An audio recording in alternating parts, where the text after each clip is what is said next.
With the country's unemployment rate sitting at 4.1%, industries like construction, caregiving, agriculture, they're struggling to fill positions previously occupied by unauthorized immigrants.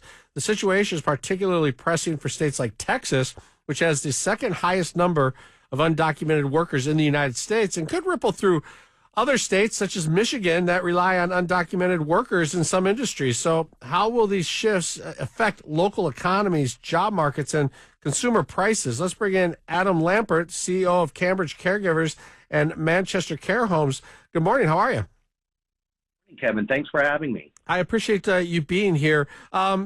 Walk us through what the situation is. We all watching the news. We see the headlines about mass deportations, people being deported out of the country. What impact are we seeing in various industries? Sure. So first, I own and operate assisted living properties and in-home private duty care businesses in Dallas and Houston in Texas. But the first thing to understand is that immigration policy is labor policy, because 20% of U.S. workers is comprised of immigrants. 20% of our U.S. workforce is comprised of immigrants. And immigrants represent an even larger portion of workers in ag and construction, like you were just mentioning, hospitality, and my industry, healthcare. So, in fact, in my company, 80% of our staff are foreign-born. What's interesting about the healthcare industry is that I only see about a quarter of the workers in the visible pool, but 3/4 of our industry are workers who are in the shadows. Those are where privately paid people who are not vetted by companies like mine, and this is where those undocumented workers thrive. And so, but the reality is that pool of workers is the same pool that are healthcare workers. So imagine with the threat of deportation, and you've read about self-deportation, people just leaving on their own. As people leave, in other words, when workers leave, when these undocumented workers leave, it creates demand for workers, and they have to look to the pool of available workers, which include mine. And so, even though everyone who works for me is have papers to work and I-9s and work authorizations, I'm still impacted by those undocumented workers that are hired privately, because when someone's mom doesn't have care and they need to go hire someone, they're going to look at my staff, and then that creates inflation. So that's the definition of the labor shortage, and we're already in a shortage position, and we know that leads to inflation because that was our experience during the pandemic. So of the 20% of immigrants that are working in the industry there that you discussed, what percentage of that percentage is undocumented? So the total number of immigrants in the workforce is about 172 million Americans. There are about 29 million Americans who are immigrants, and about additional 8 million who are undocumented in the workforce. So it's a large number. So the president has been very clear that if you're here illegally, you're going to be asked to leave. Do you think, or is there any plan at all to help any of those 8 million undocumented folks who are working, who can show that they are working, to keep them here, or to go after them last? Because the president said we're going after criminals first. Are we seeing that they're going after workers already, just 40 days in? So you're focused on all the right pieces, Kevin. First of all, recognize to date we've deported approximately 18,000 immigrants, and I'm hopeful, like you are, that we're getting rid of the bad actors. And there are a couple points to be made. Number one, our president is a businessman who owns hospitality businesses. He employs immigrants. He needs workers in his space as well. So I think his interest is aligned with what you just described, which is getting rid of the bad people. And then the question is, how do we keep the people who are working in part of our industry today?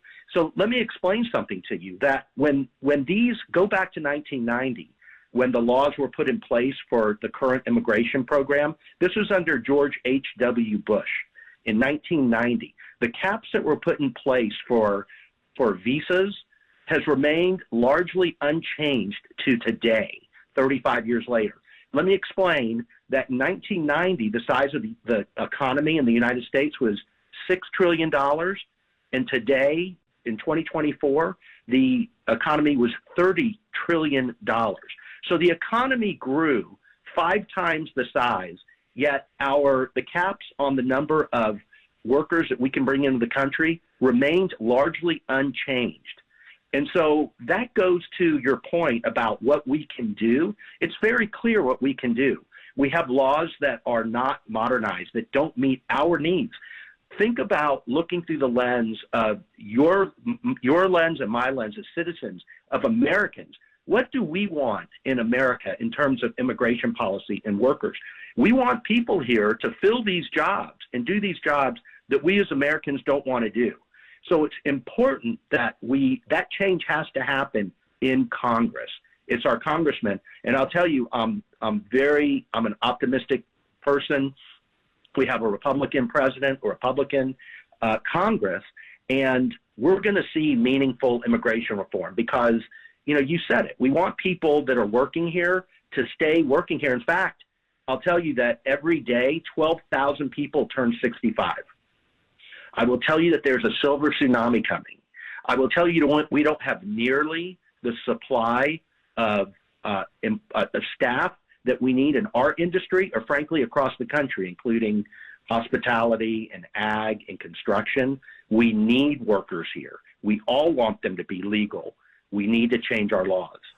I'd love to see the 4% of unemployed come and take those jobs, but say they don't want them and that's not going to happen. How disruptive would it be to have the illegals be deported and then go right to the front of the line of the people who are going through the process correctly, bring them in here and put them in those jobs? So what we know historically, and in fact, you can go back to Ronald Reagan in 1980 when he grew the economy, and if you recall, he allowed immigrants into the country at that time to drive the economy, which he did. He raised the economy 83% over the 8 years that he was in office. And think about that for a moment, because even the fact that we have 4.1% unemployment today, when we have growth in our economy, it raises all boats. And Americans get jobs. Our company, my company, is a great example of that. We're growing, and I'm hiring a lot of staff. We have over 300 staff today, and we'll hire another 100 this year. When I do that, I'm also creating middle management jobs that are super jobs that are filled by U.S. citizens that are just awesome jobs. And so the point is that the unemployment rate will not, Americans still get opportunities if they want. But again, focus on the fact that most of the jobs that I have that are apart from those management jobs are jobs that Americans don't want. So the fact is that if we have growth in the economy, it's going to raise everybody. All right, Adam Lampert, CEO of Cambridge Caregivers and Manchester Care Homes. Thanks for coming on and sharing your experiences. Kevin, thank you so much.